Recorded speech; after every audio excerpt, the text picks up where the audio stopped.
Hello everyone. അപ്പൊ ജോസിക്ക വന്ന് അവസാനം അല്ലേ, സർവം കൊണ്ട് ജോസിക്ക വന്ന്.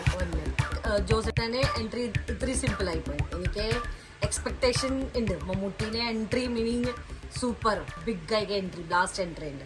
അതായത് നമ്മള് പറയുന്ന മമ്മൂട്ടിന്റെ ആ ഒരു ഇപ്പൊ ഇത്ര എക്സ്പെക്ട് ചെയ്ത് പോയിട്ട് എൻട്രി ഇച്ചിരി സിമ്പിൾ ആയി പോയി. കാരണം അതാണ് അവൾ ഉദ്ദേശിച്ചത്. പക്ഷെ അതെന്ന് പറഞ്ഞു കഴിഞ്ഞാൽ അവരാ മേക്കിംഗ് സ്റ്റൈലാണ് അത്. കാരണം മുന്നോട്ട് ഇനി പരിപാടികൾ കിടക്കണല്ലേ, അപ്പൊ അതുകൊണ്ട് എൻട്രി അത്ര സിമ്പിൾ ആക്കി കാണിച്ചതാണ്. അപ്പൊ അതേപോലെ തന്നെ ഫസ്റ്റത്തെ ആ പള്ളി പെരുന്നാള് ഇടിയും ചെറിയൊരു സിമ്പിൾ എന്നുള്ള വെടിക്കെട്ട് എന്നുള്ള രീതിയിലാണ്. അത് കഴിഞ്ഞിട്ടുള്ള ഇനി മുന്നോട്ട് കുറെ കാണാനുള്ളത് കൊണ്ടാണ് അവർ ചെറുതായിട്ട് ഇങ്ങനെ ഡോസ് ബൈ ഡോസ് ആയിട്ട് ഇങ്ങനെ തന്നോണ്ടിരിക്കുന്നത്. പിന്നെ ആരാണ് Bindu Panicker, super comedy, supporting, caring എല്ലാം ഉണ്ട്.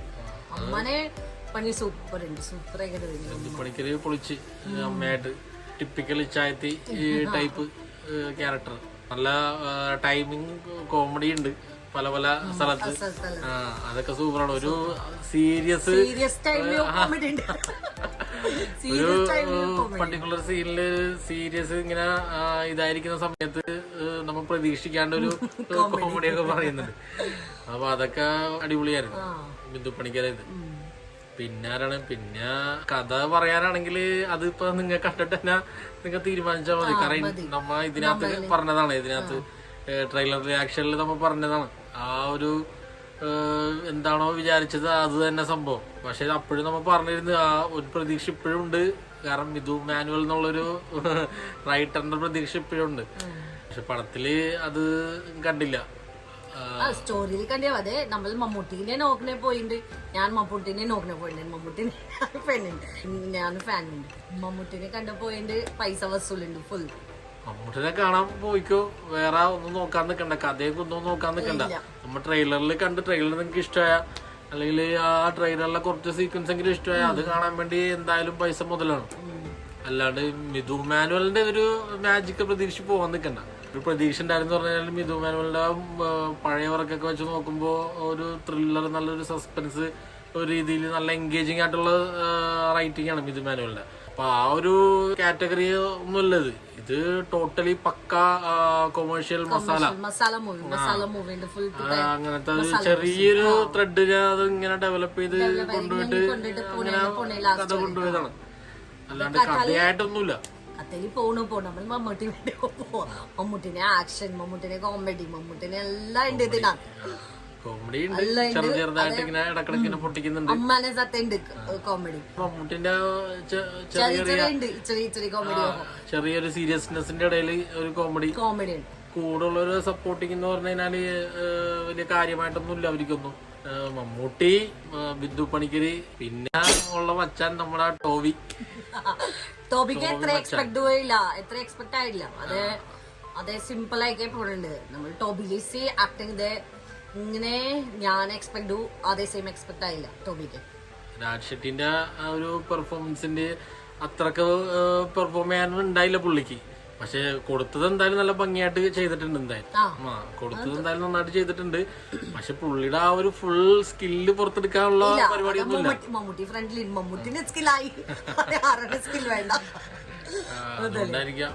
പിന്നെ കുറച്ചെങ്കിലും എടുക്കുന്നത് ലാസ്റ്റ് ഉള്ള ക്ലൈമാക്സ് സീനിലാണ് കുറച്ചൊക്കെ എടുക്കുന്നത്. ഫൈറ്റിംഗ് ആയാലും ഡയലോഗ് അല്ലേ, നല്ല ഇമ്പാക്ട് തോന്നിക്കുന്ന ഒരു രീതിയിലാണ്. ആളുടെ ഒരു ബോഡി ലാംഗ്വേജ് വെച്ചുള്ള ഡയലോഗും കാര്യങ്ങളൊന്നുമില്ല. ഇംഗ്ലീഷ് ആയിട്ട് നല്ല അടിപൊളിയായിട്ട്. അതെ, ഇതിനകത്ത് രണ്ടാമത്തെ അതെ നമ്മള് പുഷ്പനെ വില്ലനാ കോമഡിനെ ആളുണ്ട്. പണ്ട് ട്രെയിലറിൽ കണ്ടപ്പോ വിചാരിച്ച് എന്തെങ്കിലുമൊക്കെ ഒന്നുമില്ലെങ്കില് നമ്മുടെ രാജത്തിന്റെ ആളായിരിക്കും, അല്ലെങ്കിൽ അതിന്റെ ഒരു ലെവലിലുള്ള ആളെങ്കിൽ, അല്ലെങ്കിൽ രണ്ടാമത്തെ വില്ലൻ, അങ്ങനെയൊക്കെ വിചാരിച്ചത്. പക്ഷെ ഇത് അത്ര ഇതൊന്നുമില്ല. ഒരു കോമഡി, ഇത് ഒരു സപ്പോർട്ട് ചെയ്യുന്ന രീതിയിൽ തന്നെയാണ് പോയേക്കണം, വെറുതെ ഇട്ടേക്കണെന്നുള്ളൂ. അല്ലാണ്ട് വലിയ കാര്യമൊന്നുമില്ല. ഫസ്റ്റത്തെ ആ പള്ളി പെരുന്നാളിനുള്ള ചെറിയൊരു ഇടി തുടങ്ങിയിട്ട് പിന്നെ ബസ്സിലൊരു ഇടിയുണ്ട്. ആ നമ്മുടെ ചെറിയ ഡബിൾ ബാരൽ റിവോൾവർ ഒക്കെ എടുത്തിട്ടുള്ള ഒരു കളിയുണ്ട്. അതും കൊള്ള അടിപൊളിയാണ്. പിന്നെ അത് കഴിഞ്ഞ് സ്റ്റേഷനിലെ ഒരു പറപ്പിക്കൽ, ആ ചെയറെടുത്തുള്ള പറപ്പിക്കുന്നുണ്ടല്ലോ, സ്റ്റേഷനിലുള്ള കളി, അത് അടിപൊളി. പിന്നെ അത് കഴിഞ്ഞ് കാർ ചേസ്,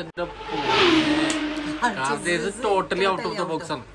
ഈ പടത്തിൽ നിന്ന് നമ്മ ഇതുവരെയും കാണാത്തൊരു ടൈപ്പ് കാർ ചേസ് ആണ്. അത് എനിക്ക് തോന്നുന്നു മമ്മൂട്ടി ആയതുകൊണ്ട് മാത്രം അങ്ങനെ ചെയ്താന്ന് തോന്നുന്നു. സ്വന്തം സ്കിൽ പിന്നെ ഫുൾ ഡ്രൈവിംഗ് സ്കിൽ അതിനകത്ത് എടുത്തിട്ടുണ്ട്. VFX ഒക്കെ ഉണ്ടെങ്കിലും മമ്മൂട്ടിനെ ശരിക്കും യൂട്ടിലൈസ് ചെയ്തിട്ടുണ്ട്. ടോട്ടലി എന്താ പറയാ, ആ ഒരു കാർ ചേസ് കാണാൻ വേണ്ടി വേണമെങ്കിൽ പടം കാണാം. കാരണം അത്രയും വെറുത്താണ് ആ കാർ ചേസ്.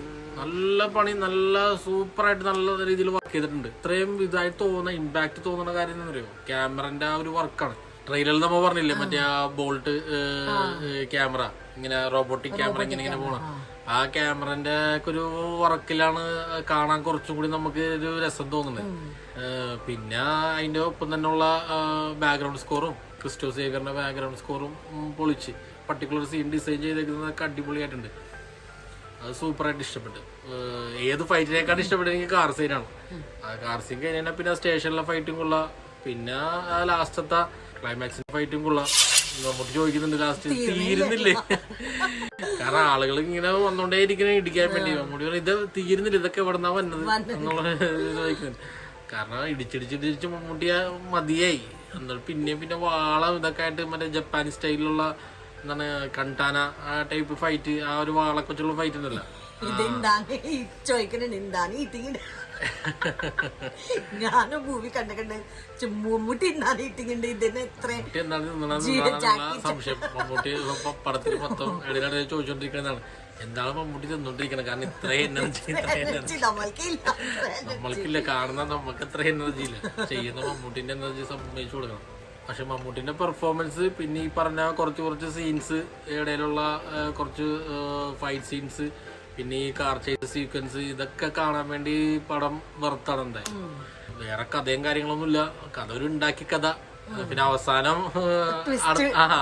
അടുത്ത ടെർബോ 2 ഒരു ഇൻപുട്ട് തന്നിട്ടാണ് പോണത്. ഒരു ചെറിയൊരു ബോംബ്, ഒരു തല ബോംബ് ഇട്ടിട്ടാണ് പോണത്. കംപ്ലീറ്റ് ആയിട്ടില്ല മൂവി, ഇത് ലാസ്റ്റ് സ്റ്റോപ്പ് ആയി. എന്തൊക്കെയോ ഉണ്ട് എന്നുള്ള രീതിയിലാണ് എനിക്ക് തോന്നുന്നത്. ഇതിന്റെ പെർഫോമൻസ് പറഞ്ഞിട്ടായിരിക്കും അതിനുള്ള ഇനി കഥ എഴുതാൻ തുടങ്ങണം തോന്നുന്നു. പടം എന്തായാലും തിയേറ്റർ വാച്ചാണ് അല്ലെ. OTT വന്നിട്ട് കാണാനാണെന്നുണ്ടെങ്കിൽ അത് കാര്യമില്ല. കാരണം ഈ പറയുന്ന എഫക്റ്റ്, ആ പഞ്ചൊന്നും കിട്ടൂല. തിയേറ്ററിൽ പോയി ആ ഒരു അതുപോലെ അതേപോലത്തെ ക്രൗഡിന്റെ ഒപ്പം പോയി കാണണം. ഇങ്ങനെ ബലം പിടിച്ചിരിക്കുന്ന ടീമിന്റെ ഒപ്പം പോയിരുന്ന് കണ്ടാവുന്നില്ല. ഈ വിസിലെ ടീം ഈ കൈയോട്ടും മമ്മൂട്ടിന്റെ ഓരോ പഞ്ചിനുള്ള കൈയടിക്കുന്ന ആൾക്കാരൊക്കെ ഉള്ള ഇതിലാണെന്നുണ്ടെങ്കിൽ ഫുൾ എൻഗേജിങ് ആയിട്ട് നല്ല അടിച്ചു പൊളിച്ച് കാണാം. പിന്നെ സൗണ്ട് എഫക്ട്സ് നല്ല രീതിയിൽ ഇതാക്കണമെന്നുണ്ടെങ്കിൽ നല്ല തിയേറ്ററിനെ ചൂസ് ചെയ്ത് പോയി കാണണം. പടം കാണാതിരിക്കാൻ യാതൊരു കാരണവും ഇല്ല. ഇപ്പൊ വിജയിക്കുന്ന പടങ്ങളൊക്കെ അങ്ങനെ തന്നെ. ഇപ്പൊ KGF, പുഷ്പ, പിന്നെ ജയിലർ, ലിയോ, ഇതൊക്കെ വിജയിക്കുന്നില്ലേ. അപ്പൊ ഈ പടവും ആ ഒരു കാറ്റഗറിക്ക് തന്നെ പെടുത്താനുള്ളൂ. കൊറേ മാസ് സീൻസും കൊറേ മാസ് ഫൈറ്റും അങ്ങനെയുള്ള സംഭവങ്ങളൊക്കെ. അപ്പൊ അതിനകത്ത് ലോജിക്കും കാര്യങ്ങളും നോക്കണ്ട. ഇതെങ്ങനെ അതങ്ങനെ ഇങ്ങനെ നോക്കേണ്ട കാര്യമില്ല. ഇതങ്ങനെയാണ് പടം, മനസ്സിലാവണ്ട. അപ്പൊ അതാണ് ഒരു വെറൈറ്റി. ഇത് വേറെ പടത്തിൽ നിന്ന് വ്യത്യസ്തം എന്ന് പറഞ്ഞു കഴിഞ്ഞാല് അതാണ്. ആ ഒരു മേക്കിംഗ് സ്റ്റൈലും ആ പറഞ്ഞ സംഭവങ്ങളൊക്കെ ചേരുമ്പോഴാണ് ഇത് പടമാണ്. എന്തായാലും എല്ലാരും പോയി കാണാം, കണ്ട് കമന്റ് ചെയ്യാം. ഓക്കെ, അപ്പൊ ജോസിക്ക ഇനി ടെർബോ 2 ആയിട്ട് വന്നിട്ടാ നമുക്ക് നോക്കാം. ഓക്കെ, ശരി.